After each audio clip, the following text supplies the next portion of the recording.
I've always wanted to let people know that I had a horrible time as a teenager, you know. I was very, very depressed, suicidal, cutting myself daily, and so just negative about myself. I was horrible towards myself and I just hated myself so badly. And then to have 3 loving children, a loving partner, loving family around me, and to have a job in the health department, I was just proud of myself, and I have been, you know, ever since.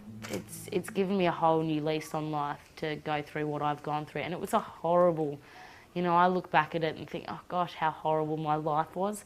But then I think, well, I got through it, you know, and there were so many times where I did want to die, and I did try to go through with that, and I sit here and think, thank gosh I didn't, you know, because look what I've got now. And if people could see that yes, you can be in a horrible stage, but you can overcome it, you know, it will happen sooner or later, but you can overcome it and you will make something of your life, you know.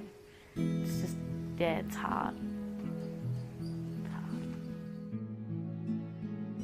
It's only just been recently, about a year and a half ago, that I was diagnosed with borderline personality disorder.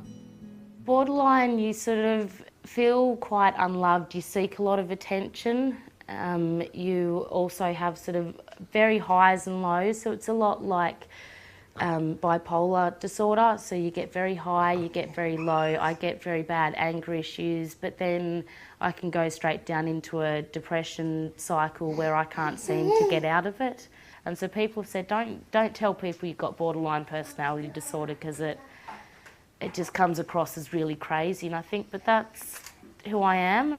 After 8 years of saying, you know, I've got depression and I knew there was something more, I needed that title. I actually needed that label for me. Other people don't like it. I needed that label. My psychologist is helping me find ways to help me cope with my mum, to help me cope with my partner, to help me cope with my kids.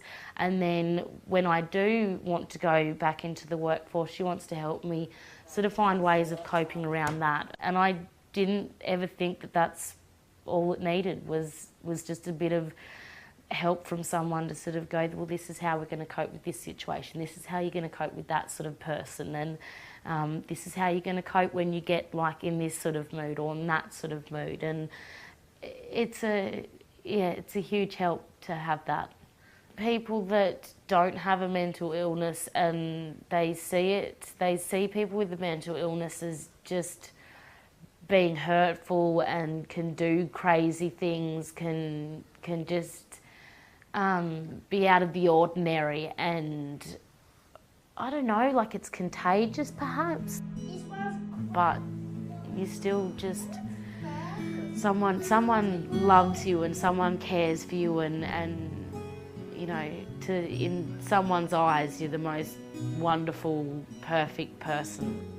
Having my mental illness and seeing what it's like for me and for others, I sort of think, yeah, just there's no shame in it. So I think it's changed me for the better, having my illness. It's definitely changed me for the better.